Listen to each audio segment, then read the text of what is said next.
सर्वाभूती दया साधू मनावे ऐसिया जग ब्रह्म रूप जान तेची साधूचे लक्षण। प्रस्तुत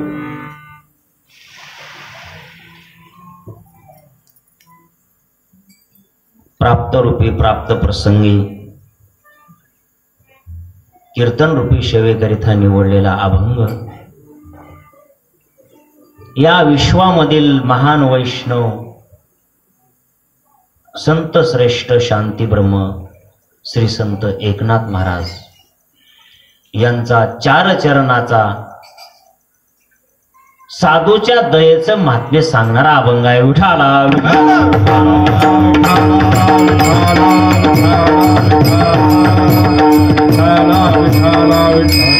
सेवेला सुरुवात करण्या अगोदर थोडा परिहार।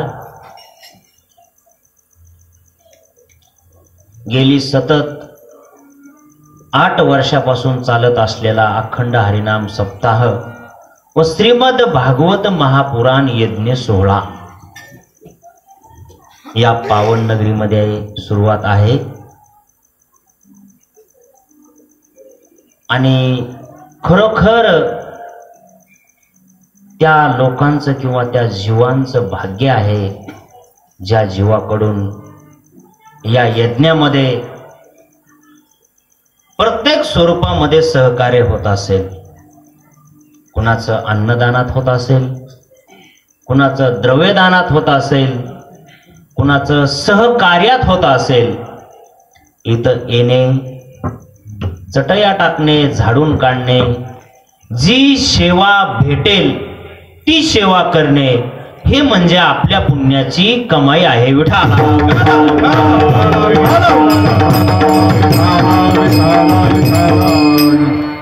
इथं केलेलं कष्ट कधीही वाया जात नाही। भगवंताच्या कार्यामध्ये माणसानं दिलेलं योगदान वेळेचं हे त्याच्या जीवनामध्ये दुःखाच्या वेळेला सुखाच्या पद्धतीनं भोगायला मिळेल। दुःखाची ताकद कमी करण्याकरिता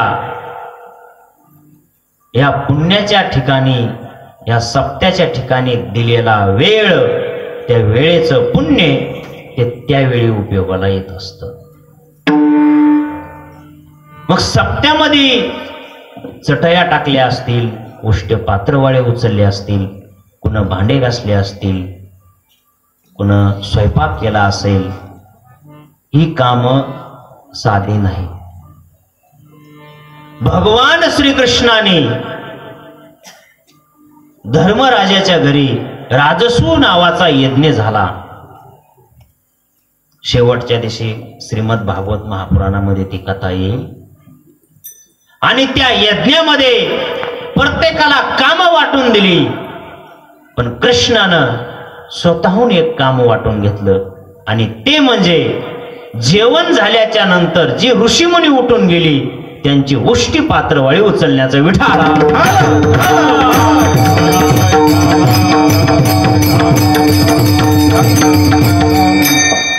देवानं पात्रवाळ्या उचलल्या। कुणा? देवानं। इथं 10-15 हजार महिना नाही ते इथं आल्यास म्हणते मी पत्रवाळ्या उचलू का? भजनाच्या वेळेत, कीर्तनाच्या मंडपात, सप्त्याच्या मंडपात अभिमान नसू नये। नको नको नको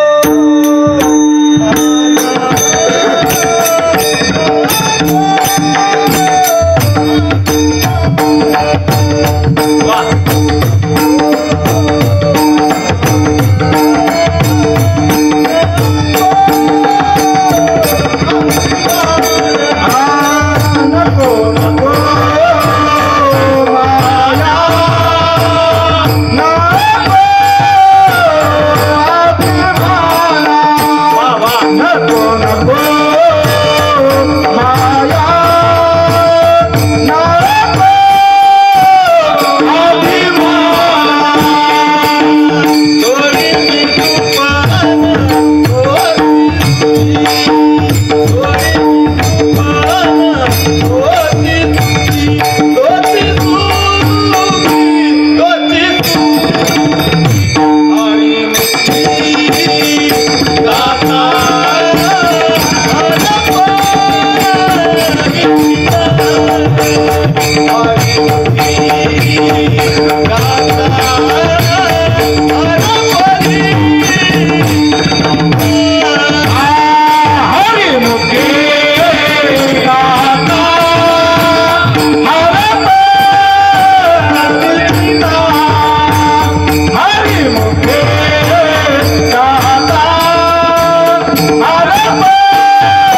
नाथबाबा म्हणतात नको नको अभिमान, माणसाला अभिमान नसावा.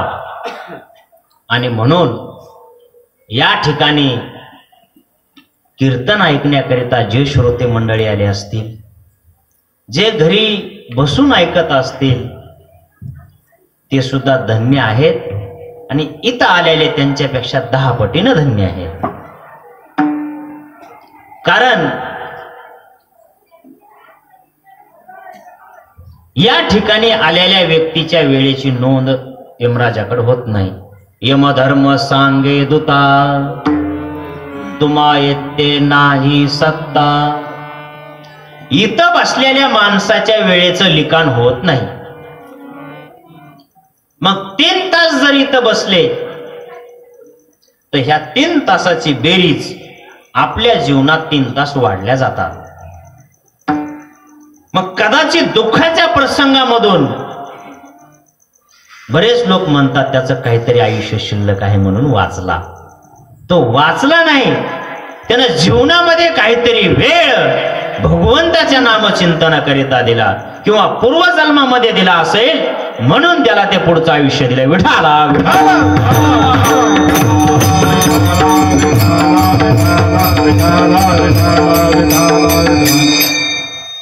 म्हणून इथं माणसाने आलं पाहिजे, इथल्या सत्याचा आनंद घेतला पाहिजे.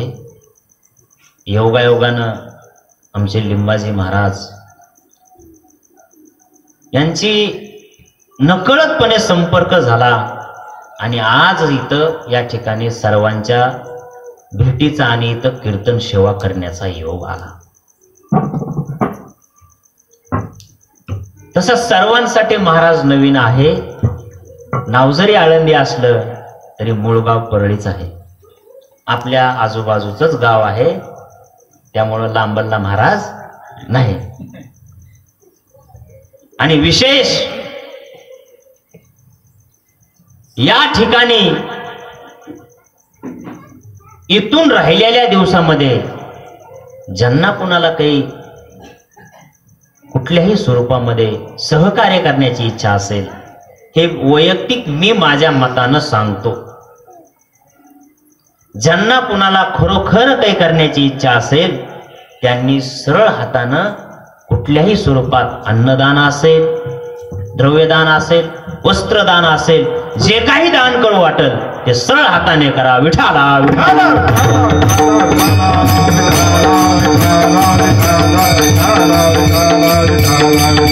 आता आपण अभंगाकडे वळू.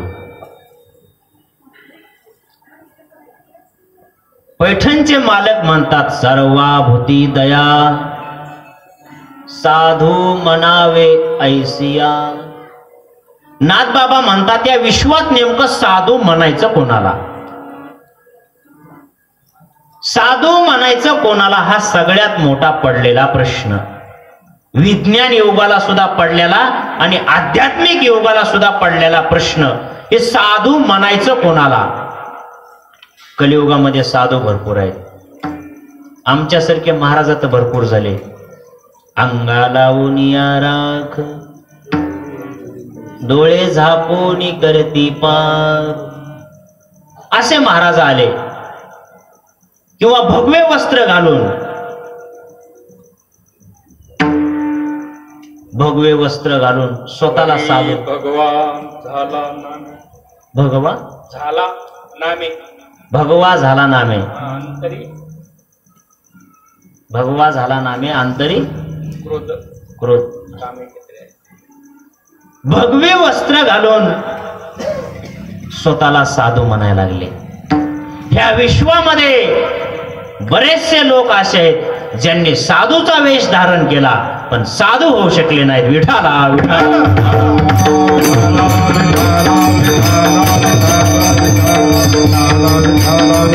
आणि याच विश्वामध्ये साधू ओळखायचं कसं याची खूण बरोबर नाथबाबांनी या अभंगात सांगितली.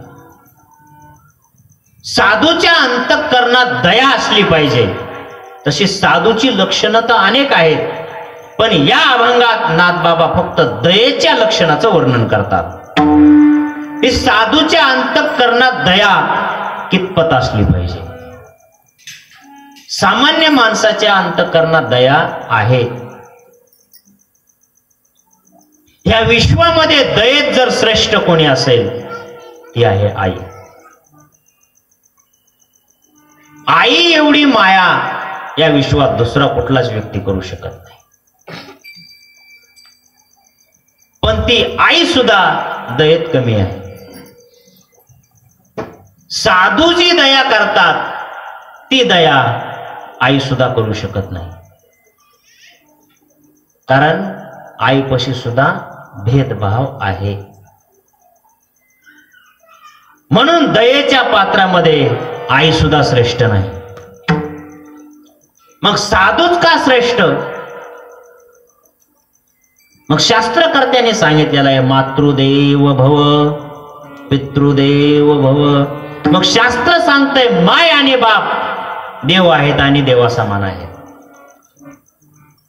मग नाथबाबा या ठिकाणी कसं काय म्हणतात की दयेच्या बाबतीत आई सुद्धा श्रेष्ठ नाही? याचं कारण आईपाशी जो भेदभाव आहे तो कसा आहे? आपुलियाचा कळवळा अनिका बाळा नव्हे. आईला जेवढी माया आपल्या बाळाची येते तेवढी शेजारच्या लेकराची येत नाही. 4-5 लेकरं जर इथं खेळत असले आणि 4-5 लेकरं खेळत खेळत खेळत शेजारच्याच लेकरू पडल्यास आई धावत जाणार का स्वतःच लेकरू पडल्यास स्वतःच? मग आईपाशी भेदभाव आहे आहे. दयेत श्रेष्ठ आहे का आई? नाही. भेदभाव आला ना. जिथं भेद आणि भाव, शंका जिथं मनात उत्पन्न होते तिथं भाव संपतो. म्हणून आई सुद्धा श्रेष्ठ नाही. नाथबाबा म्हणतात नाही, आईपाशी सुद्धा भेदभाव आहे. आईला सुद्धा आम्ही दयेच्या बाबतीत श्रेष्ठ मानित नाही. मग दयेच्या बाबतीत श्रेष्ठ म्हणायचं कोणाला?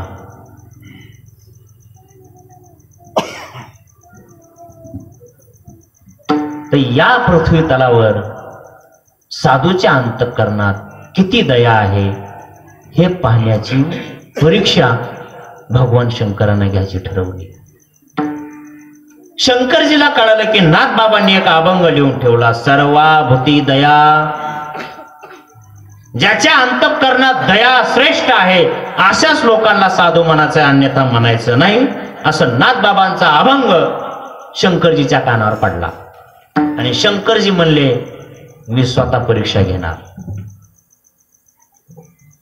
आणि भगवान शंकरजी आणि विष्णू या पृथ्वी तलावर एका साधूची परीक्षा घेण्याकरिता आले. त्या साधूची परीक्षा घेत असताना परीक्षा घ्यायची कशी? एक बैठक बोलवली आणि बैठक बोलवल्याच्या नंतर त्या बैठकीत सांगितलं, गंधर्वाला बोलवलं आणि गंधर्वाला सांगितलं तू पक्षाचं रूप धारण करायचं.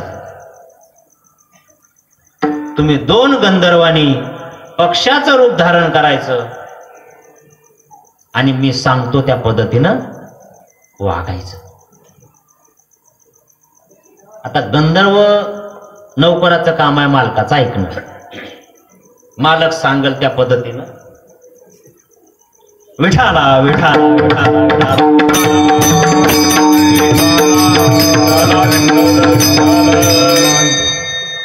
मला वाटलं काय आलं. एकदा आळंदीत असं झालं, मी पुढे बघून कीर्तन करू लागलो, महागुण पुत्र निवांत बसलो. लोक उठू लागले. म्हणलं उठू नका, मी दत्तगुरूचाच भक्त आहे म्हणलं. त्याच्या स्वरूपात म्हणलं दत्तगुरू ऐकाय आले असतील माझं कीर्तन. हणू नका म्हणलं, तसंच राहू. या पृथ्वी तलावर जादूची दया तपासण्याकरिता शंकरजी आले आणि गंधर्वाला 2 पक्षाचं रूप धारण करायला लावलं आणि त्या गंधर्वानी त्या पक्षाचं रूप धारण केलं. एक गंधर्व झाला कपोत आणि दुसरा झाला बहिर्ससाना. आणि या दोन गंधर्वाली शंकरजीनं सांगितलं, अरण्यामध्ये जा. त्या अरण्यामध्ये एक राजा आहे, जो सर्व राजाचा त्याग करून साधूच्या वृत्तीला धारण करून बसला आहे. आणि तो राजा दयेच्या बाबतीत सगळ्यात श्रेष्ठ आहे, असं मृत्यू लोकातल्या लोकांचं म्हणणं आहे. आणि त्या राजाची मला दया तपासायची आहे किंवा त्याची दया बघायची आहे. शंकरजीनं सांगितलं, भगवान विष्णूजीनं सांगितलं गंधर्वाचं काम ऐकण्याचं. ठीक आहे म्हणले मालक, काय हरकत नाही. हा नियम पहिल्यापासूनच चालत आलेला आहे बरं का. मोठाले झाड बारक्या झाडाला मोठं होऊ देत नाही. हा, मोठे माणसं बारक्या माणसाला वर येऊ देत नाही. आता जे झेंडे घेऊन बोंबलत फिरालेत का, ह्यांचा काही उपयोग नाही. फक्त 20 तारखेपर्यंत यांनी फक्त फिरायचं आणि झेंडे पुन्हा 20 तारखेनंतर गुंडाळायचे, कुठंतरी टाकायचे. शे पुन्हा निघाले तिकडे. कशावर? इटभट्टीवर. विठाला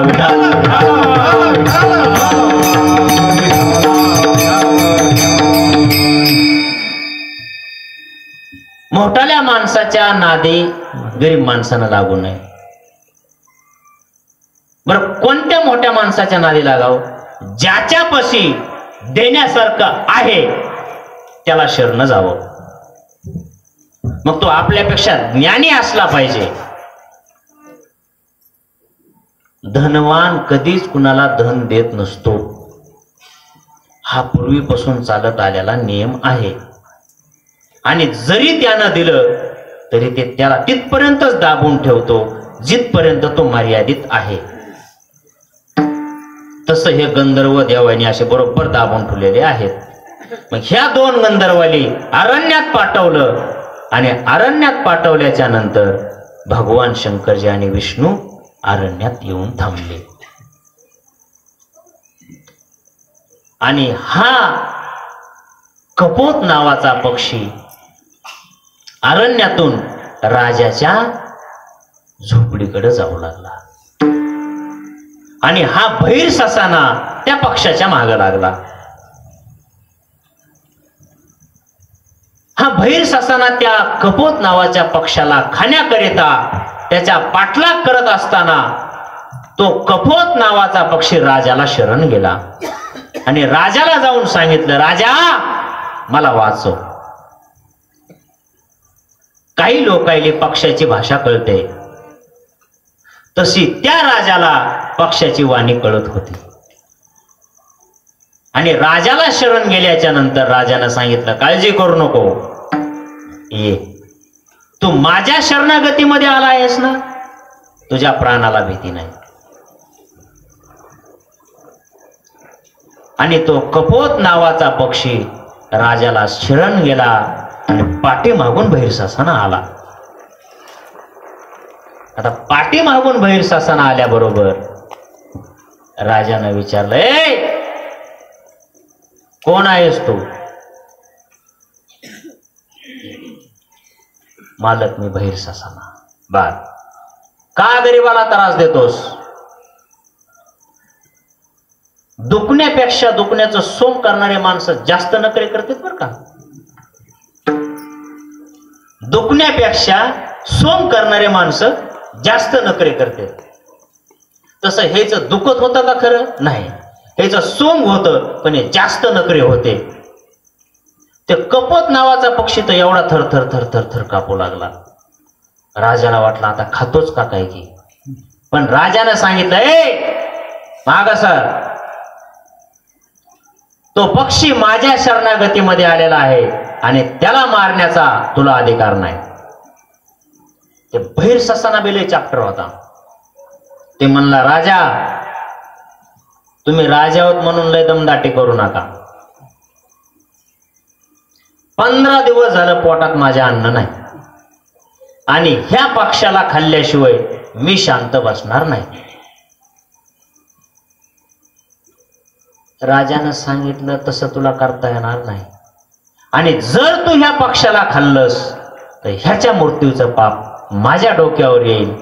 मग हे पाप माझ्या डोक्यावर आल्याच्या नंतर माझा जगण्यात काय उपयोग आहे? राजानं सांगितलं, तो काळजी करू नको, तुला मांसच खायचंय ना, माझ्या उजव्या आडंगाचा तुला मांस काढून देतो. आणि त्या राजाचं नाव शिबी राजा.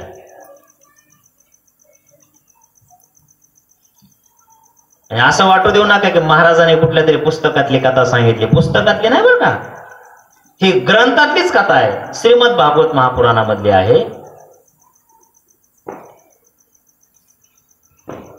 राजानं सांगितलं, काळजी करू नको, तुला माझ्या उजव्या आडंगाचा मांस काढून देतो. आणि राजानं मांडीचं मांस काढायला सुरुवात केली आणि तराजूत टाकायला सुरुवात केली. पण ते गंधर्व होते लय चॅप्टर, तराजूच उचलं ना.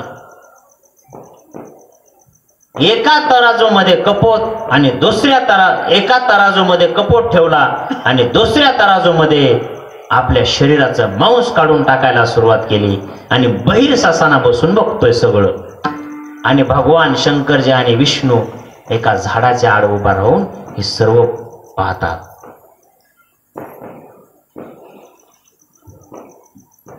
पूर्ण मांडीचं मांस काढून त्या तराजूत टाकलं, तराजू उचलं ना. राजानं पूर्ण उजव्या आडंगाचं मांस काढलं आणि त्या तराजूत टाकलं, तरीही तराजू उचलच ना. तो बहिर सासाना जरा चॅप्टर होता. म्हणला, राजा, उजव्या आडंगाचा जरा मांस गोड नाही, मला डाव्या आडंगाचं मांस दे. राजानं सांगितलं, डाव्या आडंगाचं मांस मी देऊ शकत नाही. राजा का असं म्हणला असेल बरं? त्या बहिर सासण्यानं सांगितलं, डाव्या आडंगाचं मांस जर मी खाल्लं तर माझी भूक ताबडतोब मिटल, पण मला डाव्या आडंगाचाच मांस पाहिजे. राजा म्हणला, ते मी देऊ शकत नाही. डावं आडंग हे कुणाचं आहे? पारतंत्र्य म्हणजे पत्नीचं. ज्या दिवशी लग्न झालं त्या दिवशी गड्याचं डावं आडंग कुणाचं आहे? पत्नीचं. गड्याने लय म्हणायचं नाही, मी कुणाच्याच बापाचं ऐकत नाही, विठाला विठाला.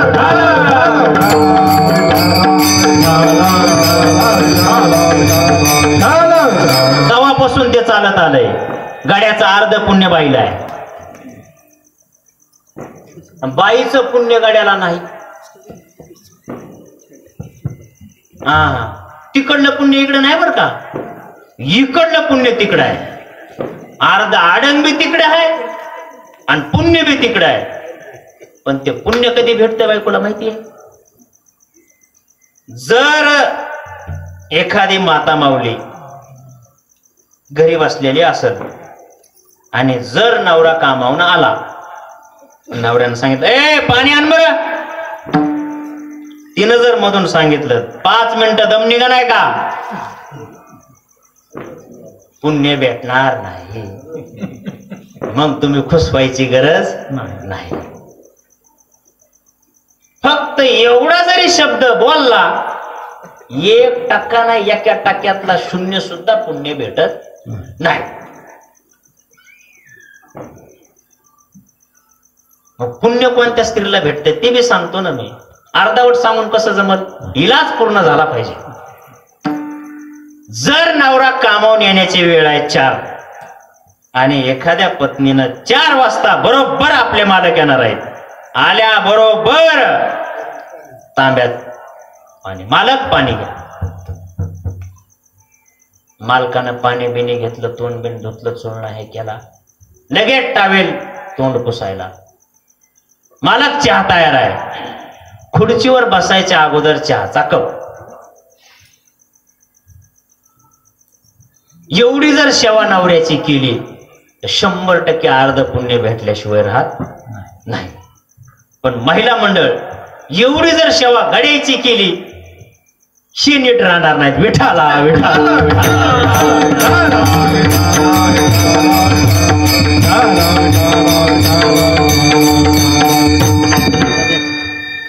कलियुग आहे. परिस्थिती फार वाईट आहे. हा मग तर काय नवऱ्याला बघायचं कामच नाही की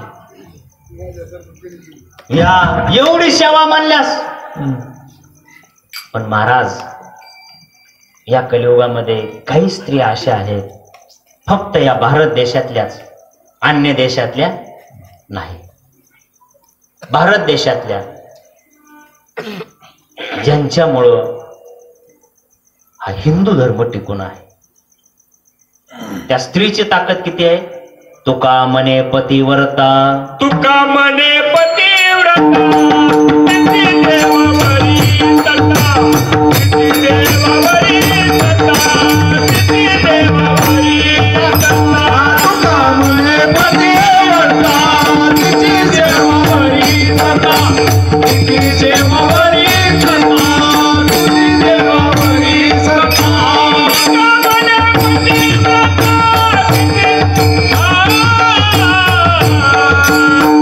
मने पतिव्रता,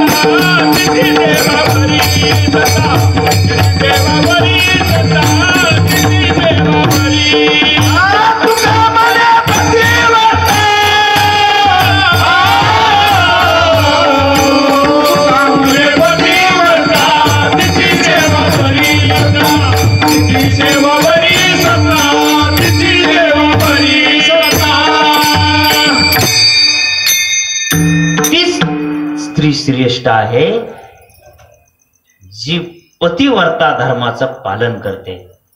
मग त्या स्त्रीची सत्ता, त्या स्त्रीचा अधिकार देवावर सुद्धा चालतो आणि देवाचे बाळ सुद्धा करण्याची ताकद त्या स्त्रीमध्ये येते. म्हणून शंकरजीनं त्यावेळेला डावा आडम पत्नीला दिल्यामुळं प्रत्येक पुरुषाला लग्न झालं की डावा आडंग स्त्रीला द्यावावं लागतंय. आणि मग राजानं सांगितलं, बहिर ससाना मी डावा आडंग देऊ शकत नाही, परंतु मी स्वतः त्या तराजूत बसतो. उजव्या आडंगाचं जेवढं काही मांस खाऊ वाटल तेवढं मांस खा, हाड खा, कारण हे माझं आहे. आणि ज्या वेळेला राजा तराजूत बसला आणि तराजूत बसल्याच्या नंतर तराजू उचलला आणि तराजू उचलल्याबरोबर भगवान शंकरजी प्रकट झाले, भगवान विष्णू प्रकट झाले आणि त्या दोन पक्षाचे दोन गंधर्व तयार झाले आणि भगवान शंकरजी 11 डोळ्यानं रडू लागले आणि विष्णूला सांगू लागले, देवा अरे या विश्वामध्ये दोन पक्षाचा जीव वाचवण्याकरिता एखादा साधू जर आपला प्राणपणाला लावित असेल तर या विश्वामध्ये खरी दया जर कोणाच्या अंतःकरणात असेल तर ती म्हणजे फक्त साधूच्या दया अंतःकरणात शिल्लक असेल. राजा शिबीच्या अंतःकरणात एवढी दया ती विश्वात श्रेष्ठ दयेमध्ये राजा शिबी आहे. राजा शिबी नंतर दयेत श्रेष्ठ दुसरा कोणी. आणि नाथबाबा काय म्हणतात, साधू त्या व्यक्तीला म्हणायचं ज्या व्यक्तीची दृष्टी या जगाला ब्रह्मरूप समजणारी असावी. त्या साधूची ती लक्षणं आहेत की ज्या साधूला हे जग ब्रह्मरूप दिसतं आणि हे जग ब्रह्मरूप नाथबाबांना सुद्धा दिसलं. असाच प्रसंग घडला. इथं कीर्तन झालं माझं आणि कीर्तन झाल्याच्या नंतर एका माता माऊलीने विचार केला, महाराजांनी सांगितलंय ना सर्वाभूती दया, आपल्या अंतःकरणात सगळ्याविषयी दया असली पाहिजे. आणि बदलच झाला एकदम आजीच्या वयाच्या म्हातारीचा, चक्क बदल. आणि त्या माता माऊलीनं असं ठरवलं, प्रत्येक जीवाला अन्न वस्त्र आणि पाणी पुरायचं.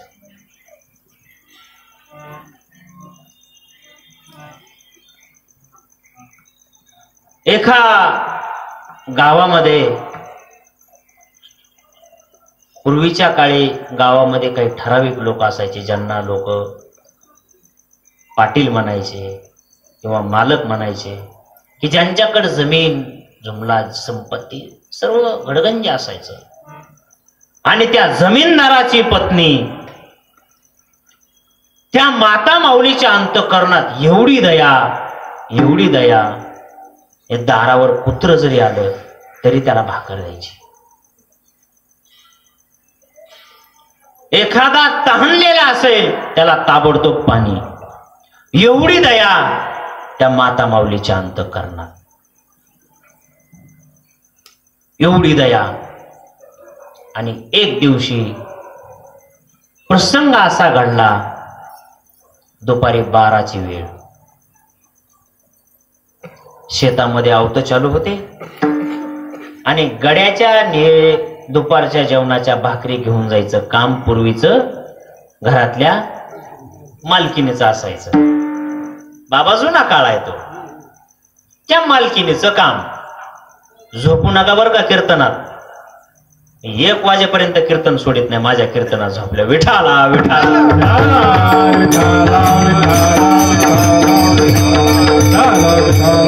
आणि कीर्तनात उठून गेल्या गेल्या माणूस बेंडकुळी होतय. असं होत नाही बरं का काही. ते पुढच्या जन्मात होतंय बेंडकुळी, ह्या जन्मात होत नाही. आणि कीर्तनात शक्यतो माणसानं झोपू नये. त्या झोपेनं देवाकडून ती कीर्तनाचं ठिकाण मागून घेतलेलं आहे. त्याच्यात तुमचा दोष नाही किंवा माझा दोष नाही. माणूस कीर्तनाच्या प्रसंगात झोपत असतो कारण चांगलं कानावर पडू नये असं त्या झोपेचं म्हणणं आहे. आणि म्हणून आम्ही साधू होऊ शकत नाही आणि तुम्ही साधूच्या तराजूत बसू शकत नाही. आमचं काम आहे सांगायचं, तुमचं काम आहे ऐकायचं आणि दुसऱ्या दिवशी काय म्हणायचं, महाराजाचा धंदा आहे विठाला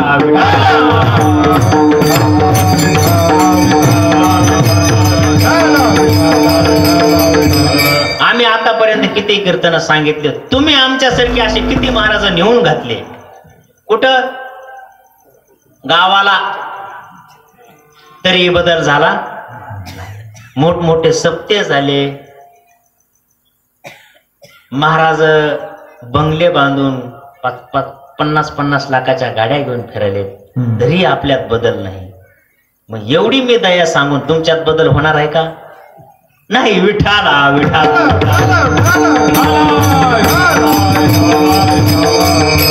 झोपू नका, जरा लक्ष देऊ नये का? त्या मालकीनबाईनं भाकरी घेतल्या गाड्याली, टोपलं घेतलं.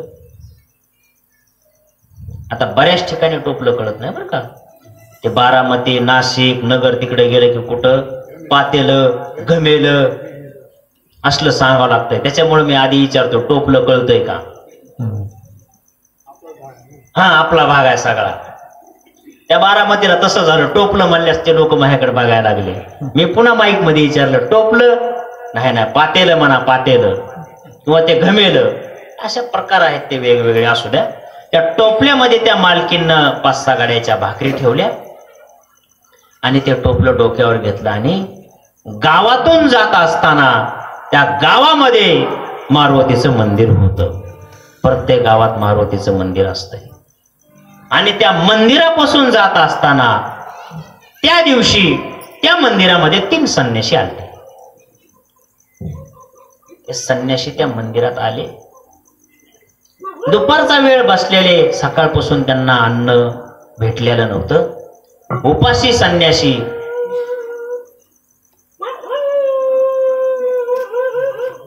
हा, शांत बसा दत्तगुरु. विठाला विठाला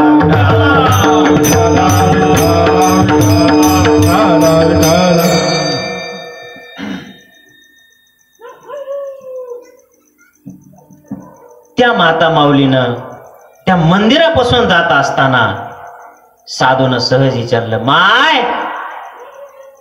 पूर्वीचे लोक माय म्हणायचे. आम्हाला जेवायला मिळेल का? त्या माता माऊलीनं सांगितलं, महाराज काळजी करू नका, तुम्हाला जेवायला मिळेल. कारण अंतःकरण दयाळू होतं.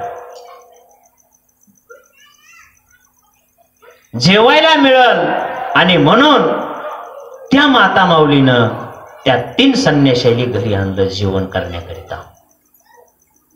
असा मोठा वाडा बांधलेला आणि पूर्वीच्या काळी वाड्यामध्ये त्या ढालच असायच्या, बैठक रूम असायच्या आणि ते 3 संन्याशी त्या बैठक रूम मध्ये बसले.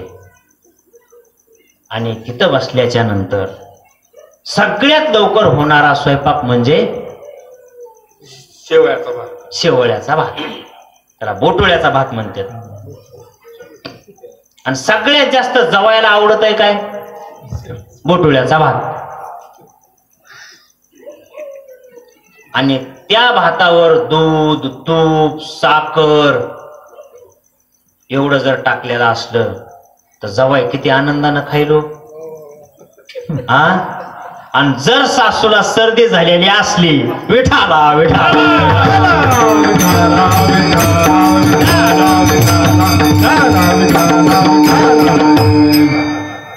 असं ताट जर आणलं आणि सासू जर ताटावर शिकली आणि ते जर जवायला दिलं, खरं सांगा 5 तोळ्याची जरी अंगठी दिली तर जवाई खाईल का? हो, खाईल का? बघा, असा विनोद सांगितलं की असे लोक हसतेत. पण महाराज असे विनोद जर आळंदीत सांगितले तर मूर्खात काढते. पण समाजामध्ये एक चुकीचं वातावरण पसरलेलं आहे. जे आमच्यासारखे कीर्तनकार गावात शिकून शहाणे झाले. माझ्या बोलण्याचा उद्देश काय? गावात शिकून शहाणे झाले, त्यांनी विनोद आणले आणि परमार्थाचं वाटोळं काढलंय. विठाला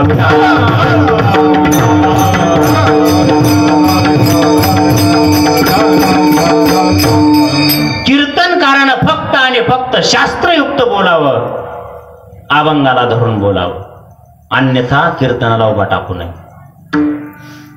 निंदा अथवा स्तुती करावी विठ्ठलाची.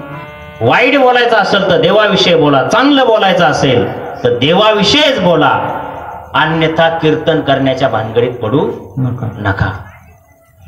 लोक खुशाल म्हणले कीर्तनाला 5,000 झालेत. कुणाला वाटायला माझ्या पोरानं कीर्तन करावं. महाराज त्यासाठी लय कष्ट घ्यावं लागतात. 10 वर्षे आळंदीला काढलेत आम्ही. 10 वर्ष.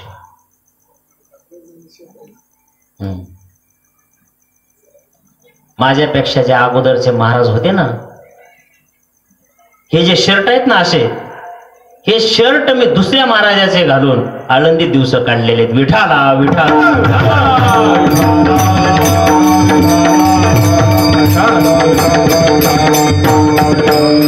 तिथं का पैसे होते का काय? पुण्यातले विद्यार्थी, त्याचे आई बाप श्रीमंत, त्यांना भरपूर असायचं.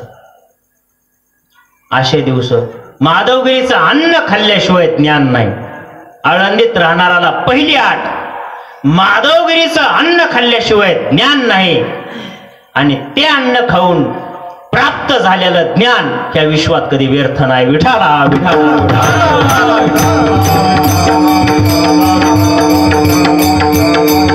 मग तो कोणीही कीर्तनकार असो, कोणीही. आणि त्या माता माऊलीनं स्वयंपाक तयार केला बोटुळ्याचा. साधूला सांगितलं, महाराज 1-2 मिनिटात तुम्हाला जेवण्याकरिता मी तयार करून देते, फक्त 2 मिनिटं थांबा. बोटुळ्याचा भात तयार केला आणि त्या माऊलीनं त्या बोटुळ्यावर टाकण्याकरिता दूध काढण्यासाठी गोट्यात गेल्या आणि गोट्यात निरस गाईचं दूध काढलं आणि ते बोटुळ्याच्या भाताचं भुगणं उचलण्याकरिता त्या दुधाचा तांब्या त्या वाट्यावर ठेवला.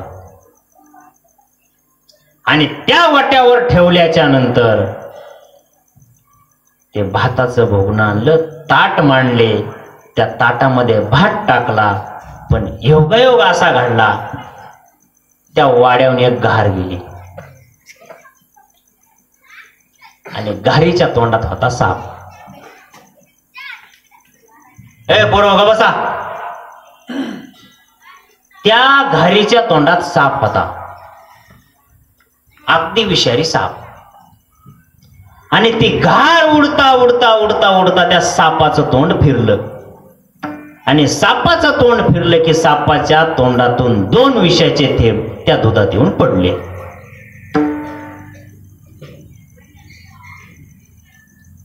आता विषाचे थेंब दुधात पडल्यानंतर त्या माऊलीनं ते निरस दूध त्या 3 ताटावर भातावर टाकलं, तूप टाकला, चमचे खाला दिले आणि सांगितलं महाराज जेवण करा.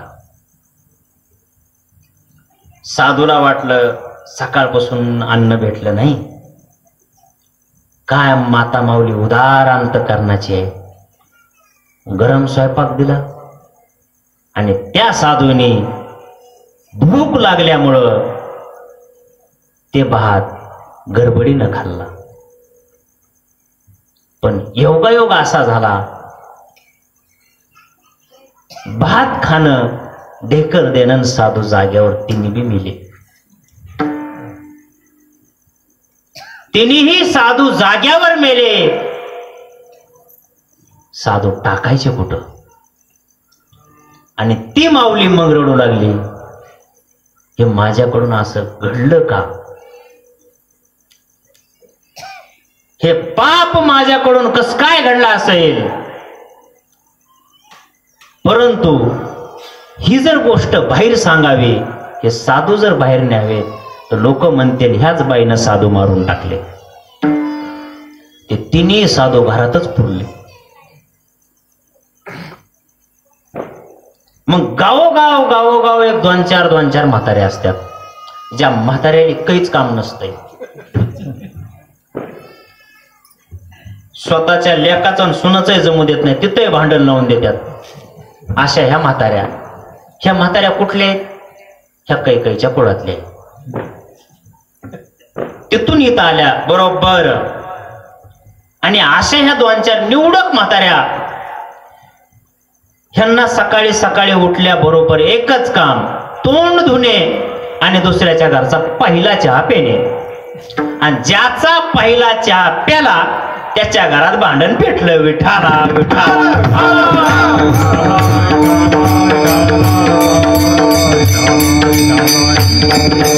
अशा म्हातारीला ही खबर लागली आणि मग त्या म्हातारीच्या पोटातच मी कधी बोलून दाखील त्या मालकीनला. त्या म्हातारीच्या पोटात असलं राहत नसतंय बरं का.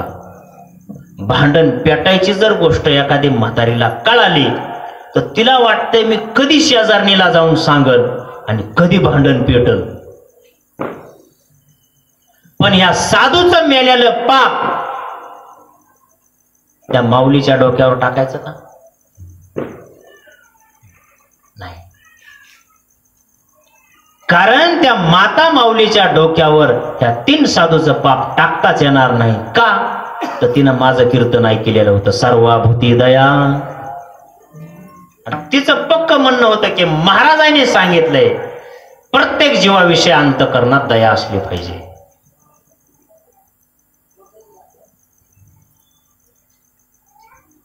आणि मग ह्या 3 संन्याशाच्या पापाची केस धर्मराजाकडे गेली. धर्मराजानं सांगितलं याच्यावर आपण काही निकाल देऊ शकत नाही. त्या माऊलीच्या डोक्यावर पाप टाकावं तर तिनं जाणून बुजून संन्याशी मारले नाही, नकळत तिच्याकडून संन्याशी मेले. मग पाप द्यायचं कसं? मी पाप देऊ शकत नाही. धर्मराजानं सांगितलं. यमराजाकडे गेले. यमराजानं सांगितलं मलाही ह्याच्यावर थोडा विचार करावा लागेल, मी पाप देऊ शकत नाही. ब्रह्मदेवाकडे गेले, विष्णूकडे गेले, ब्रह्मदेवाकडे गेले, शंकरजीकडे गेले. तिन्ही देवाने हात वर केले, सांगितलं आम्ही ह्याच्यात काही बोलू शकत नाही, तुम्ही ठरवा हे पाप कुणाला द्यायचंय ते. सगळे देव थक्क, यमधर्म थक्क. यम राजा म्हणजे विदुर, विदुराचा अवतार म्हणजे यमाचा अवतार आहे बरं का. त्याची खूप मोठी विशिष्ट कथा आहे. हे सगळे थक्क झाले, धर्मराजाची तागती आहे, हे पाप द्यायचं कुणाला. 15 दिवस लोटले, निकालच लागना. आणि मग 15 दिवसानंतर एक प्रसंग घडला. ज्या म्हातारीला ही गोष्ट माहित होती, योगायोगानं ती माऊली त्या म्हातारीच्या अशी पडून जाऊ लागली शेताला. त्या म्हातारीच्या पोटातच राहिलं नाही. आणि म्हातारी काय म्हणली माहिती का, माय 3 संन्यासी घरातच दाबले म्हणली, मारून पुरून टाकले, शेताला चालले विठाला विठाला.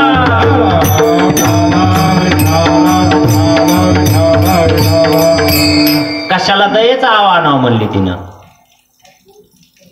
खत्तम केले म्हणली 3 संन्यासी आणि पुरून टाकले. पटकन तिकडे यमराजाला मिस कॉल दिला एक जणांना. महाराज म्हणले पाप कुणाच्या डोक्यावर टाकायचा ह्याचा निकाल लागला. म्हणले कस काय, हो म्हणले लागला निकाल, लगेच या म्हणले. आणि मग त्या 3 संन्याशाचं मेलेलं पाप उचललं आणि त्या म्हातारीच्या डोक्यावर टाकलं. का टाकलं बरं, कारण त्या म्हातारीनं घेणं नाही देणं नाही, त्या माता माऊलीची निंदा केली, म्हणून ते पाप त्या म्हातारीच्या डोक्यावर टाकलं. म्हणून माणसामध्ये 2 व्यक्ती असल्यास 3ऱ्या व्यक्तीचं माणसानं बोलू नये, दुसऱ्याची निंदा करू नये. आणि त्या म्हातारीला जन्म कशाचा दिलाय हे तरी विचारावं ना. आणि मग त्या म्हातारीला जन्म दिला गोगलगाईचा. गोगलगाई सगळ्यांना माहिती आहे, एवढंच शरीर पण शंख मोठा. ते शंख कशाचा आहे, या लोकांच्या निंदेचा. विठाला विठाला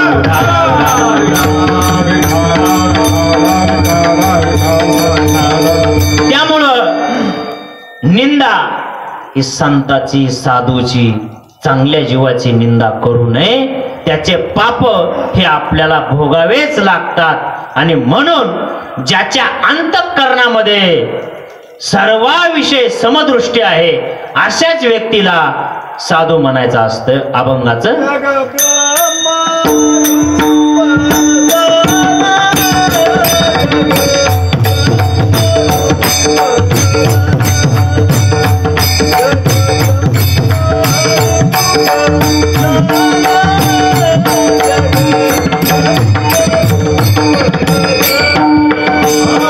Jana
साधूला समान असला पाहिजे आणि ही लक्षणं ज्याच्या अंतःकरणात आहेत त्या साधूला साधू म्हणायचं, अन्यथा नाही.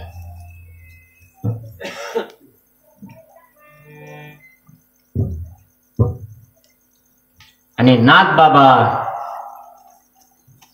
परत एक साधूची खूण सांगतात.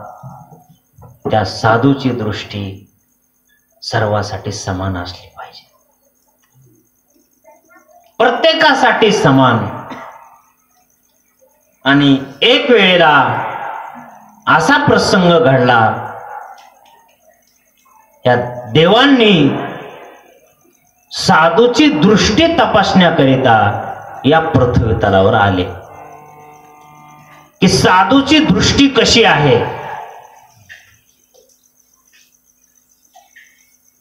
नाथ बाबा म्हणतात, जग ब्रह्मरूप जाण त्याची साधूची लक्षणं सांगितले म्हणले नाथ बाबांनी. आता हे लक्षणं आम्हाला कळाले, पण दृष्टी. आणि मग पंढरपूरच्या मालकानं ठरवलं दृष्टी नाथांचीच तपासायची. कुणाची? नाथ बाबाची. नाथ बाबा म्हणजे काय सामान्य माणसं नव्हती बरं का. संता माझी राजा श्री एकनाथ माझा. संतांमध्ये श्रेष्ठ जर म्हणलं तर नाथ बाबा.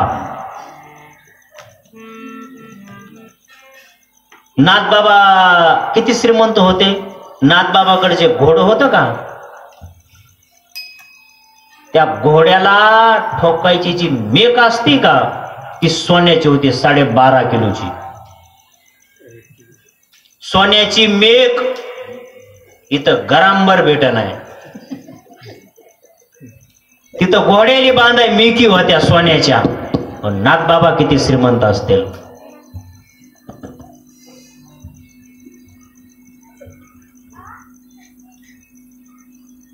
आपल्यासारखा जर एखादा गडी नाथ बाबाची इथं असता तर त्यानं किती मेकी उपटून आणल्या असत्या. विठाला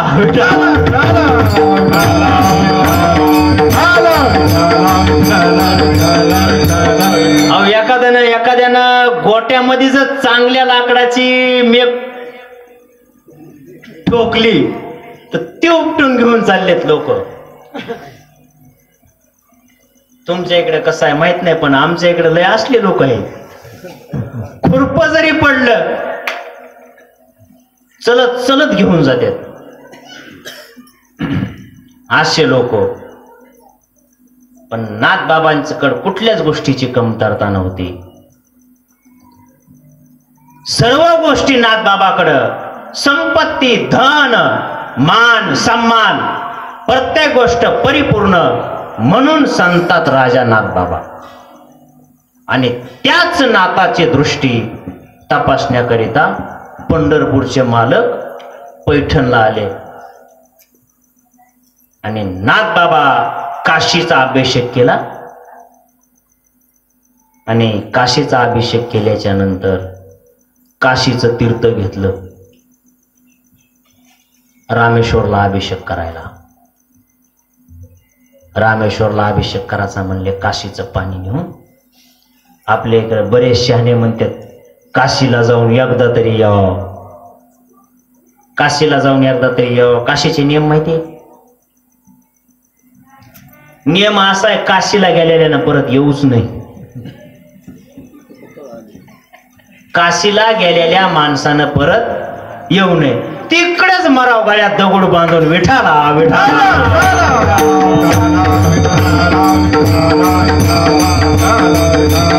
आता इथून पुढे लक्षात ठेवा, काशीला गेलं तर वापस यायचं नाही. आणि आल्यास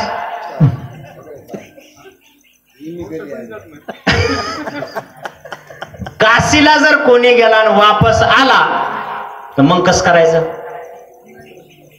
हा, प्रत्येक तीर्थाचे नियम आहेत. प्रत्येक तीर्थाला नियम आहे. त्याच्यामुळं त्या तीर्थाच्या नियमामध्ये आपण बसू शकत नाही.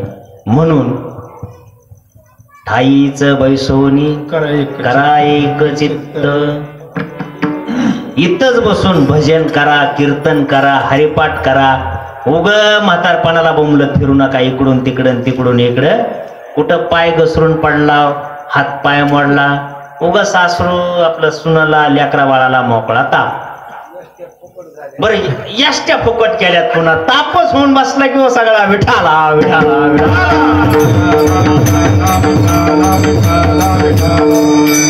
ते का कमी ताप झालाय का? भाकरीला मोतल. कीर्तनाला मी एके दिवशी गेलो, मला सीटावर जागा दिली नाही. माय महाराज तुम्ही उभा टाकून जाकीन, काय व्हायले तुम्हाला उभा टाकाय. म्हणलं बसा भाऊ आता काय बोला. कंडक्टरला म्हणला तिकीट काढले की. म्हणला तुम्ही तिकीट काढले पण ना, म्हणलं पण सरकारनं लय अवघड केलंय. बरं पुन्हा लाडक्या केल्यात, दाची भीक मागायची वेळ आली. विठाला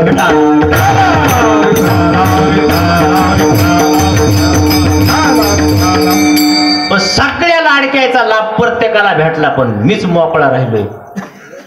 आमच्या घरी लाभच नाही. आम्हाला सवय बोंबलत फिरायची, ह्या गावान त्या गावाला, त्या गावान ह्या गावाला. फॉर्म भरायचा कोण? बायकोनं एका दिवशी लय वैताग घेतला. 10 वेळेस सांगितलंय म्हणले फॉर्म भरा, फॉर्म भरा, फॉर्म भरा. शेजारच्या बायाले 5-5 आणि 7-7 हजार आले. म्हणलं येऊ दे. आधी फुकट कीर्तन करीत होतो, लोक आता 5-5, 10-10 हजार द्यालेत. आता काही कमी नाही. ते काही मला द्याला का? म्हणलं मग आता कुणाला द्याला? भरा फॉर्म. ते म्हणतात ना नक्कीच्या लग्नाला 17 येईल. इकडून तिकडून गेलो फॉर्म भरायला. 100-200 रुपये त्या फॉर्म भरणारला दिले. त्यानं फॉर्म भरला. 3ऱ्या दिवशी त्यानं सांगितला फॉर्मच तुमचा ते काय सबमिट होईना. विठाला विठाला.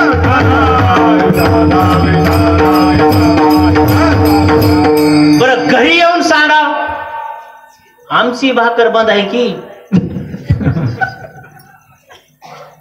संसारिकाचं सगळ्याच अवघड आहे. तुमचं अवघड आहे, आमचं अवघड आहे. मग एका दिवशी मीच बळच म्हणलं 7,500 रुपये लाडक्या बहिणीचे आलेत की. आणि त्या मग म्हणले पटकन काढून माझे माझे मला पाहिजे. असं हे सरकारनं अवघड करून ठेवलं. पण वाटोळ सगळी कोणच आहे.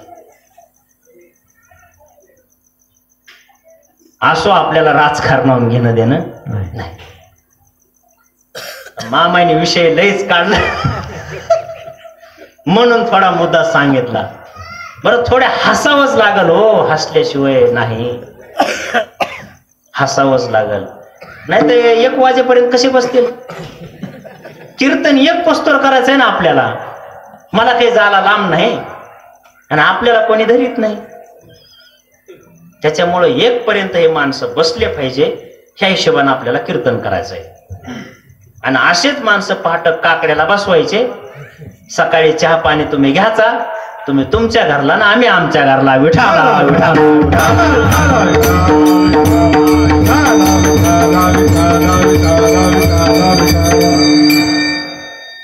पंढरपूरचे मालक पैठणला म्हणले नाथ बाबाची दयाच बघायची. म्हणले आज दृष्टी कशी आहे ते. साधूची दृष्टी समान असली पाहिजे. तितपत जर दृष्टी समान ठेवता येत नसेल माळकऱ्याला, माझं म्हणण्याचा दृष्टिकोन असा आहे, ज्याच्या गळ्यामध्ये पांडुरंगाची तुळशीची माळ आहे, सर्व गुण साधूच्या अंतःकरणात उतरिता येत नसतील तरी चालेल. फक्त 1 गुण साधूचा अंतःकरणात उतरला पाहिजे प्रत्येकानं. ते म्हणजे साधूची दृष्टी ही समान असली पाहिजे. विठाला विठाला.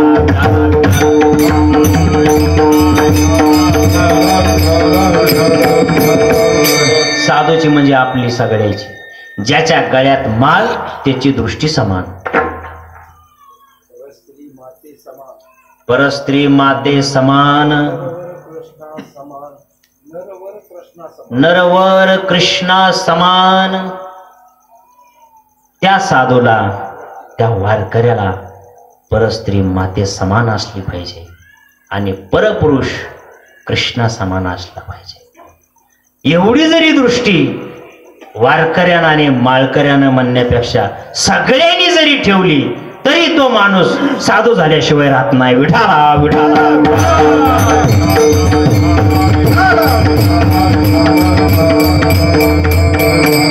एवढं जर जमत नसल तर खुशाल त्यानं फाशी घेऊन मेलेलं बरं, औषध पिऊन मेलेलं बरं, कुठं रेल्वे खाली मेलेलं बरं, काही हरकत नाही. त्याच्या गोड जेवणाला मला बोलवा, 5-10 हजार रुपये घेऊनच कीर्तन करील, फुकट करणार नाही. फुकट का म्हणून करायचं? एवढा महात्मा मेल्यास फुकट असतो. आणि पंढरपूरच्या मालकानं पैठणच्या वाळवंटात दुपारी 12चं ऊन, कडक ऊन असं पडलं, हे पाय जर त्या वाळूवर पडला तर ताबडतोब फोड येईल, एवढं कडक ऊन. आणि देवाला माहिती ह्या वाटावून नाथ बाबा आल्याशिवाय राहणार नाही. नाथ बाबांची स्वारी आली तिकडून. नाथ बाबांच्या मुखामध्ये भजन चाललेलं होतं, अगदी आनंदानं भजन चालले. राम कृष्ण हरी जय जय राम कृष्ण हरी, राम कृष्ण हरी जय जय. टाळी वाजवा, टाळी वाजवा. हरी राम कृष्ण हरी जय जय राम राम कृष्ण हरी जय जय राम कृष्ण हरी, राम कृष्ण हरी जय जय राम कृष्ण हरी जय जय राम कृष्ण हरी, राम कृष्ण हरी जय जय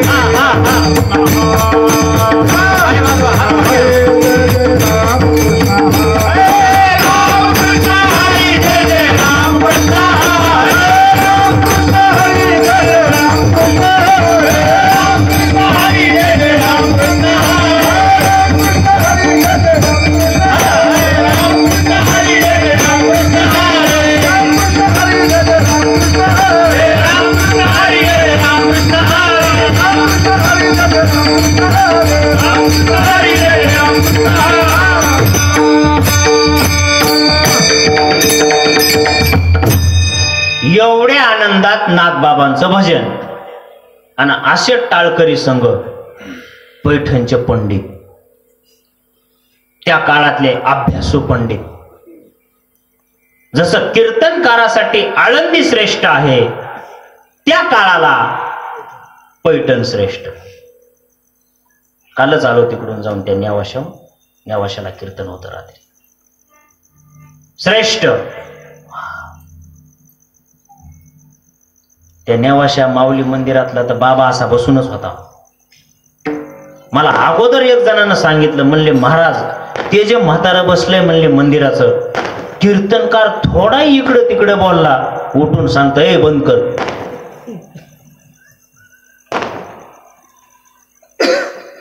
माऊलीच्या मंदिरात मला येऊन कानात सांगितलं.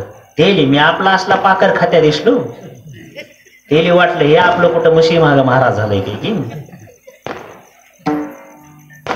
मी बी त्याला सांगितलं, म्हणलं म्हाताऱ्यानं बघायचं उठायची गरजच नाही. म्हणलं म्हातारा येऊन जर नाही पाया पडला, पटका इथंच नदीला फेकून देतो, म्हशी जाऊन वळतो. विठाला विठाला.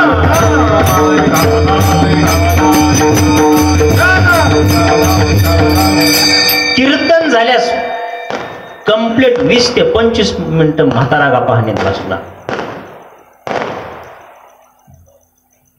आणि मग पंढरपूरच्या मालकानं रूप तरी चांगलं घ्यावं की.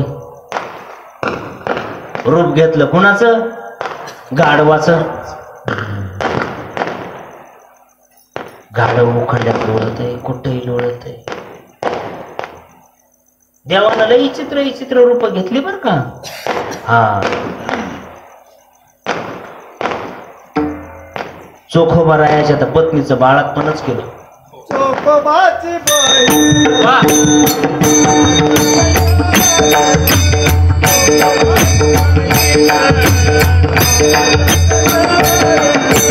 चोखोबाची बहिणा झाला शारंगारा.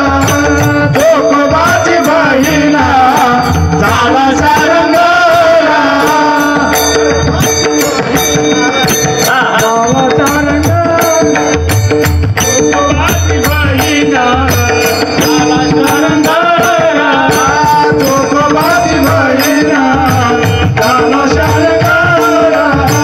चोखोबाची बहिणा झाला शारंगारा.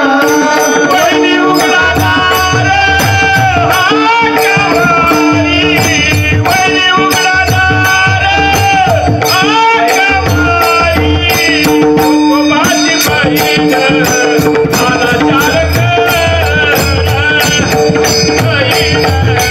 झाला शारंगारा. वहिनी उघडा दार आगवारी. वहिनी उघडा दार आगवारी. चोखोबाची बहिणा झाला शारंगारा. चोखोबाची बहिणा झाला शारंगारा.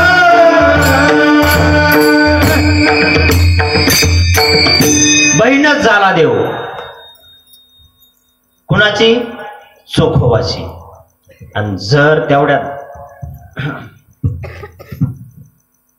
दुसऱ्याला कळालं तर?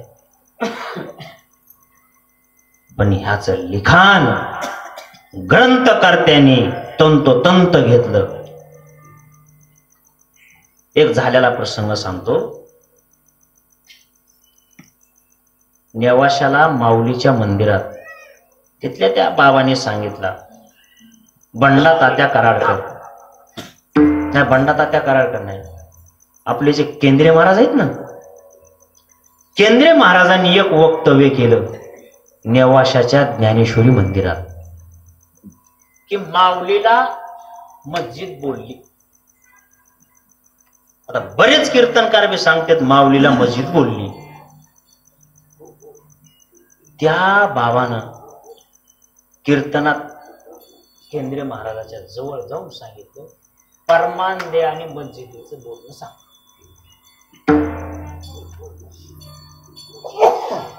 परमानबद्ध बोलावं महाराज. तसे या ग्रंथामध्ये काही लोकांनी वेगवेगळे तर्क घातलेले आहेत, पण हे जे तर्क आहे, हे जे परमान आहे, अगदी तंतोतंत आहे. चोखोबाची बहीण झाला शारंधर. वैनी उघडादार हाका मारी. हाकाच मारल्या. वैनी उघडादार. एवढी ताकद. मग बाळात पण केलं. मग गाड होणं केलं अवघड आहे देवाला. बरं, गाढवामध्ये बी त्याचाच अंश आहे. नातांची दृष्टी तपासायची आणि मग नाथबाबाची स्वारी आली, तिकडून भजन करीत करीत करीत इथपर्यंत आपण आलतो. नाथबाबांची स्वारी आली आणि स्वारी आल्याबरोबर त्या वाळवंटामध्ये हे गाढव गडबाळा लोळू लागलं, तोंड वासून. असं तोंड वासलेलं. आणि असा प्रसंग झाला की गाढवाचा प्राण आता जाईल या टोकाला गाढवानं तोंड वासलं. नाथानं सांगितलं आणि संघाच्याने सांगितलं, ए तुम्ही जा, माझा रामेश्वर इथंच आहे आणि मला पुढे जायची गरज नाही. माझा जो काही अभिषेक आहे हा अभिषेक रामेश्वर समजून मी इथंच करेल आणि काशीहून आणलेलं तीर्थ मी माझ्या रामेश्वराला इथंच पाजिणार आहे. संघचे पंडित म्हणले नाता वळ्या वेळ्या संपल्या. अरे शहाणा सुरता माणूस, शहाण्या सुरत्या माणसाने एखादं चुकीचं वक्तव्य केल्यास लय लोक बोलत आहेत बरं का. हा फक्त चूक सापडाव मग बघायचं कामच नाही. सगळे बोलू लागले ए नाता, अरे नाताला वाळी टाका म्हणले. नात येडं झालंय म्हणले. हे का माणूस आहे का काय? उग पैशाच्या जोरावर काही आपलं चाललंय म्हणून चाललंय. बापदादाची संपत्ती आहे म्हणून उग काही ऐकून घ्यावं का आम्ही? कुठं गाढवाला पाणी पाहिजेत असतात का काशीच? नातानं सांगितलं काय करायचंय ते करा, मी पाणी गाढवालाच पाजणार. तानेल्या जीवन वनामा, तानेल्या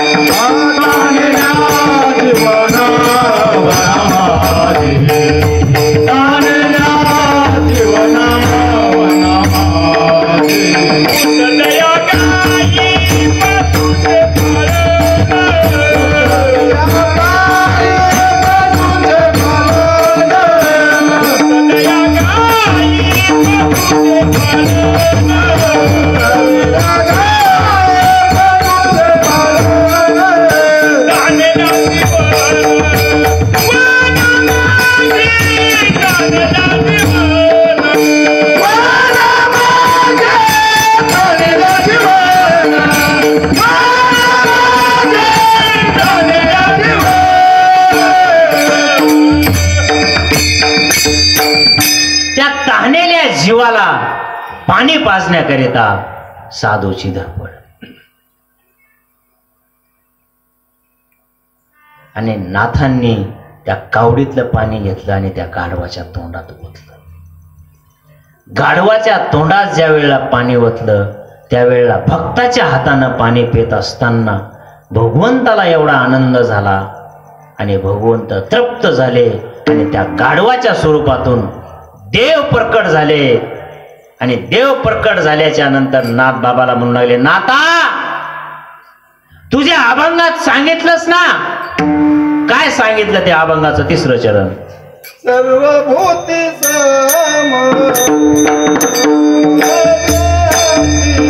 सर्वभूती समदृष्टी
सर्वाभूती समदृष्टी तोची साधू ये सृष्टी. या सृष्टीत साधू त्याच व्यक्तीला म्हणायचं ज्याची दृष्टी समान आहे. आणि शेवटचा मुद्दा, हरीची या दासा हरिदाई दिशा, तैसा भावे जैसा तैसा हरी एक. विठाला विठाला.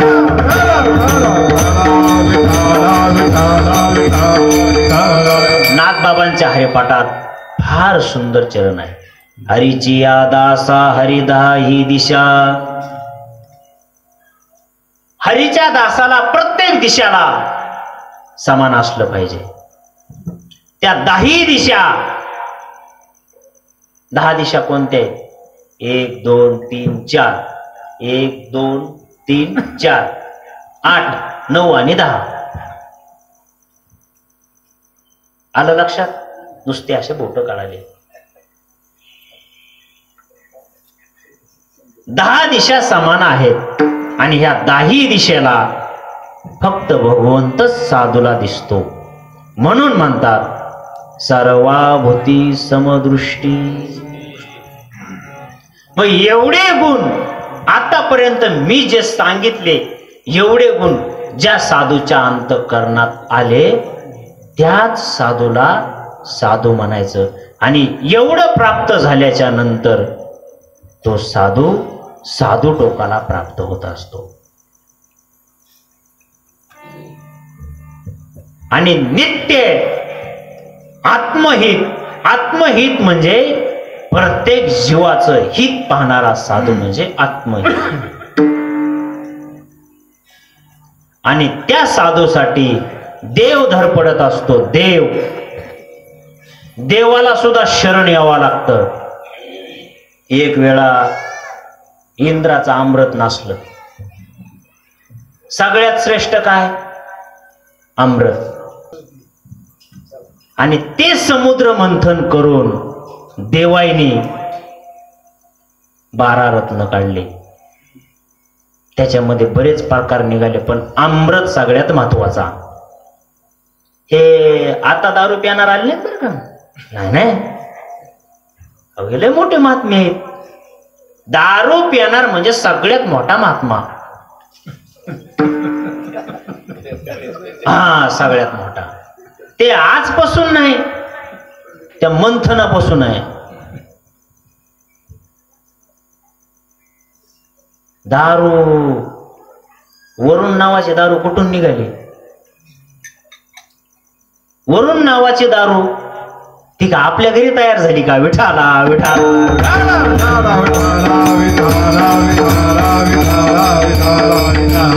वरुण नावाची दारू समुद्र मंथनातून निघाली. पण देव जरा माळकरी होते आपल्यासारखे बर का.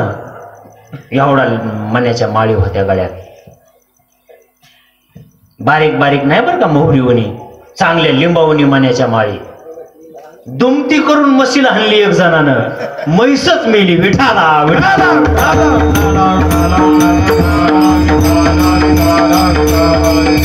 बाबासारखा एक वारकरी होता, म्हैसच ऐकना की, आणि माझं कीर्तन ऐकलेलं बाबानं लिंबावणी मण्याची माळ. म्हैसच ऐकना, बाबानं माळ काढली ना, अशी दुमती केली म्हशीच्या पाठीत, म्हैस जागेवर मेली. तेवढा मण्याच्या माळी द्यावायला होत्या. हा, तशा विठाला विठाला.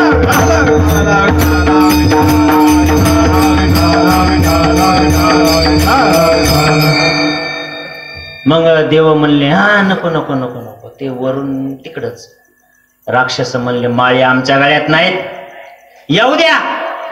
दारू गांजा दारू गांजा दारू गांजा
दारू पिणारा माणूस जर लोळू लागला, महाराज पहिले कुत्रे मुतत ते बघितलेलं आहे का समोर आम्ही. अरे काय त्या महात्म्याची अवस्था वाईट. अरे रे रे रे. आणि जर चुकून ते जर महात्मा नालीत पडला, बघायचं कामच नाही. एवढे हाल वाईट होऊन मी याची सोडीत आहे का? तरी ते म्हणते नाही पेले की जरा हातपाय थरथर कापते. राऊंड अप प्यावं त्याच्यापेक्षा. राऊंड अप न काय होतंय बघू. मिराया का तर प्यावं. ते पिईल का? नाही नाही तेच प्याणार.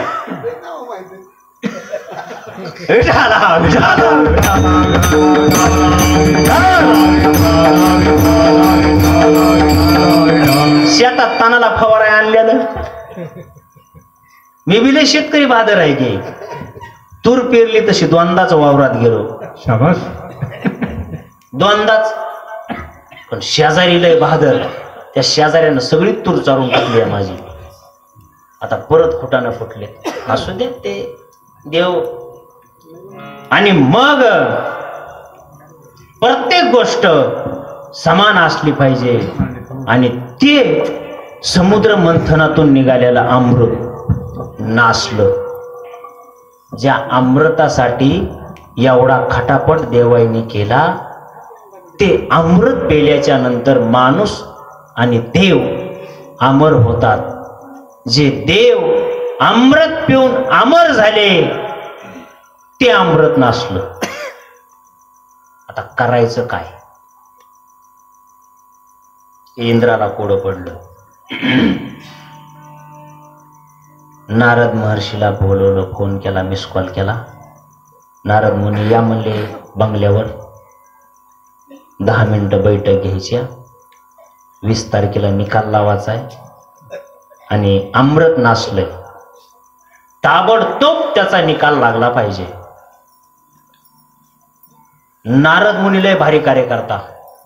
त्यानं सांगितलं, इंद्रा तुझ्याकडे सत्ता आहे का नाही? देवाचा राजा आहेस. तुला 10 वेळेस सांगू लागलो नीट राह म्हणून. तू ऐकलंस का? नाही. आता नासलंय अमृत म्हणला, जाऊ दे म्हणलं, तू बघून घे. तसं करू नको म्हणला नारदा. पर्याय सांग, पर्याय. आणि मग नारदानं पर्याय सांगितला. मृत्यू लोकामध्ये पंढरपूर नावाचं नगर आहे. आणि त्या पंढरपुरामध्ये पांडुरंगाचं मंदिर आहे. आणि त्या पांडुरंगाच्या मंदिरामध्ये एकादशीचं भजन चाललेलं आहे. आणि त्या भजनामध्ये हे अमृत घेऊन जाईल. आता इंद्र, देवाचा राजा इंद्र म्हणला, कुठं झोपडीमध्ये मी जाऊ होय? काय तुम्ही मोठ्या माणसाला म्हणा बरं, ये म्हणा झोपडपट्टीला. येते का ते? छे छे, मी येऊ का तिकडं? नारद म्हणला, जाचा असलं जाय, नसलं जाचं राहू दे. पण काम येळ आली म्हणून आज आपल्या बुटासहित पाया पडते. विठाला विठाला.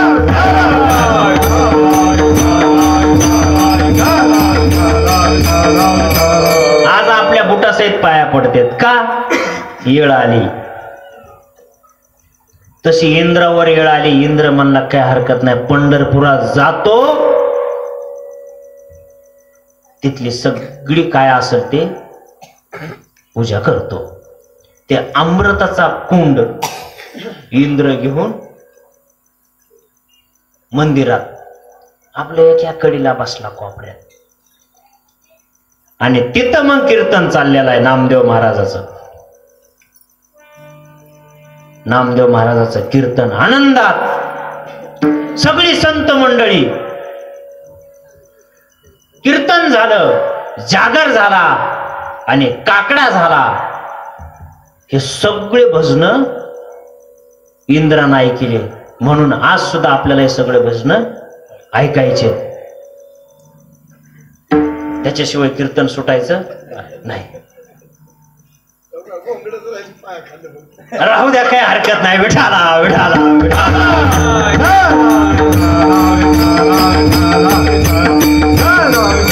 गावाकडे जाताना गार लागणार नाही, मी पांघरून जाईल त्याला. ते बी काही बिना कामाची वस्तू आहे का? आणि काकड्याचं भजन सुटलं आणि इंद्र यानं सांगितलं सगळ्या संत मंडळीला, मालक, एका संतानं तर सांगितलं, काय काम आहे? तेवढं अमृत शुद्ध करून द्या की. कुठलं अमृत? साधू संताला अमृताची गरज नाही बर का, कारण नामच अमृताहुनी गोड आहे. अमृताहुनी गोड नाम तुझे देवा. अमृतापेक्षा साधू संताला नाम गोड आहे. काय ते अमृत बिमृत? चल म्हणले, आमच्या कामाचं नाही, जरा बाजूला. इंद्र म्हणला, नका असं करू, तेवढी कृपा करा आमच्यावर. साधूच्या संगतीत आलेला माणूस वाया जात नाही असं सांगितलंय म्हणले तुमच्या पूर्वजांनी. म्हणले हो, साधूचे संगती तरुण, फक्त अर्धाक्षण संताची संगत, तर महापापातून मुक्त होताल म्हणून सांगतात. हे काही माझ्या बापान लिहिलं नाही, संतांचे वाक्य आहे. आणि संत बोलतात ते खरं असतंय, संत चुकीचं बोलत नाही. म्हणून तर कीर्तनकारला ते सांगितलेलं आहे. मी मागाच काय सांगितलं, वाचोनी पुराण करावे कीर्तन. तुका म्हणे नाही विश्वास ज्या म्हणी, पाहे पुराणी विचारोनी. कुणाला जर वाटत असेल की संताची संगत घडल्यास पाप जळत नाही, त्यानं पुराण वाचायचे, 4 वेद वाचायचे, 6 शास्त्र वाचायचे, 18 पुराण वाचायचं, गाथा वाचायची, ज्ञानेश्वरी वाचायची. एवढं वाचून माझ्याकडे यायचं, मग मी त्याला महाराज करतो. विठाला विठाला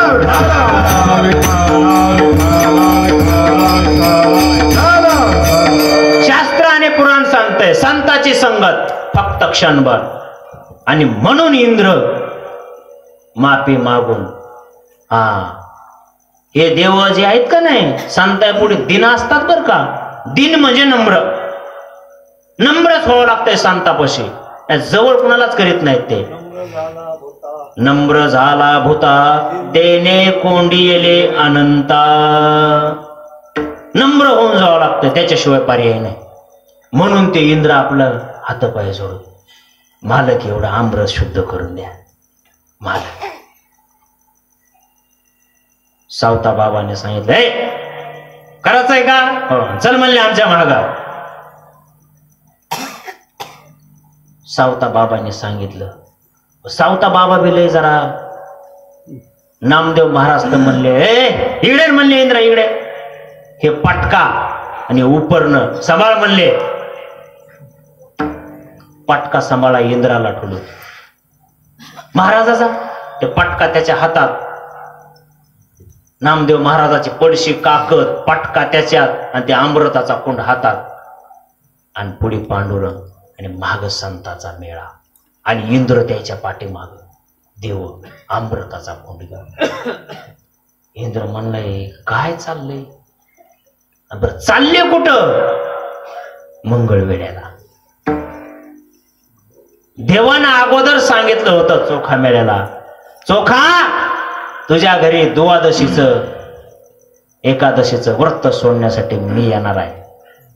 कोण? मी, पंढरपूरचा मालक, त्या विश्वाचा मालक, ज्याच्या घरी जेवण्याकरिता येत असेल त्याची काय ताकद असेल? देवाचं आमंत्रण. आणि तिकडून दिंडी निघाली. भजन करीत करीत करीत करीत मंगळवेड्यात येऊन दाखल. सगळी मंगळवेड्याची लोक पाहू लागली, हा काय प्रकार आहे. त्या वेळेपासून मंगळवेड्याच्या लोकांना चोखोबारायाची महती कळाली. आणि सगळी संत मंडळी चोखोबाच्या घरी जेवायला बसली पंक्तीनं. तर इंद्र आपल्या एका कोपऱ्यात ते अमृताचं कुंड घेऊन, अमृतात आणि नामात काय फरक आहे?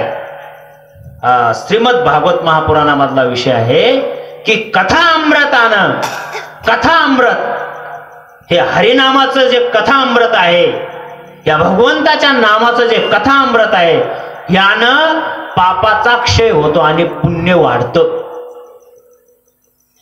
कथा त्रिवेणी संगम, कथा त्रिवेणी संगम, देव भक्तानी नाम, देव भक्तानी नाम, त्याची ते उत्तम चरणरज वंदिता, तेची ते उत्तम चरण रज वंदिता. जळती दोषाचे डोंगर, जळती दोषाचे डोंगर, होती नरन, तरती नर आणि नर,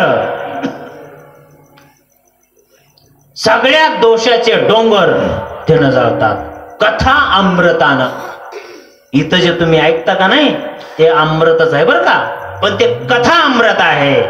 आणि देवायचं अमृत पेल्याच्या नंतर आपलं साचलेलं पुण्य नष्ट होते. आपल्या पुण्याचा क्षय करून घेण्याकरिता देवाचा अमृत आहे. आणि ते संत कसे पेतील? आणि ते तसलं नाचलेलं अमृत ते इंद्र घेऊन बसला कोपऱ्यात आणि हळूच सांगितलं, म्हणले एवढं अमृत शुद्ध करून द्यावायला लावा. आणि अमृत शुद्ध करून द्या म्हणल्याच्या नंतर चोखोबारायांनी जे घरी जेवायला केलं ना महाराज, त्या अन्नाचा एक घास घेतला आणि त्या अमृतात टाकला आणि नासलेला अमृत शुद्ध झालं आणि पुनश्च देवाने ते प्राशन करून अमर होण्याची प्रार्थना झाली. एवढे लक्षण शांत करण्यात असतील अशाच व्यक्तीला साधू म्हणा. आणि बोलण्याच्या ओघात काही चुकीचे शब्द गेले असतील, नकळतपणे कुणाचं अंतकरण दुखवलं असेल तर सर्वांनी आपल्या मुलाप्रमाणे समजून मला क्षमा करावी. कारण तुम्ही सगळे थोर, तुम्ही सर्व थोर आणि तुमच्यामध्ये मी एकटाच पोर. म्हणजे तुमच्या सगळ्यापेक्षा मी अजून अज्ञानी आहे. तुम्ही जेवढे सर्व श्रोते आहात, तुम्ही श्रोते महेशाची या मूर्ती, भगवान शंकराचे तुम्ही अवतार आहात. म्हणून माझ्यापेक्षा 10 पटीनं तुम्ही हुशार आहात. तुमच्या पुढं बोलणं म्हणजे अगदी आईबापा पुढं मुलानं लाड घालण्याप्रमाणे आहे. म्हणून बोलण्याच्या ओघात कुणाचं अंतकरण खरंच दुखवलं असेल तर त्यानं मला क्षमा करावी. जे तुमच्या हिताचे शब्द असतील ते माझ्या गुरुचे घेऊन समजावे. आणि या ठिकाणी जी श्रोते मंडळी आलेले आहेत, उद्याच्याला याच ठिकाणी भागवत कथा होईल, कीर्तन होईल. सर्वांनी ह्याच वेळेला यावे. परंतु श्रोत्यांनी महाराज येण्याच्या अगोदर तरी इथं असावं. कारण आपण मराठवाड्यातली माणसं आहोत, आपण विदर्भातली नाहीत. त्या जळगावकडे कीर्तनला गेलो, महाराज कीर्तन सुरू झालं, चाल झाली, मी बोलायला सुरुवात केलं तरी मी लोक जमना. आणि मग पुन्हा एक एक एक एक जमा झाले. कीर्तनाचा टायमिंग संपला आणि खालून सांगायला महाराज अर्धा तास वाढवा.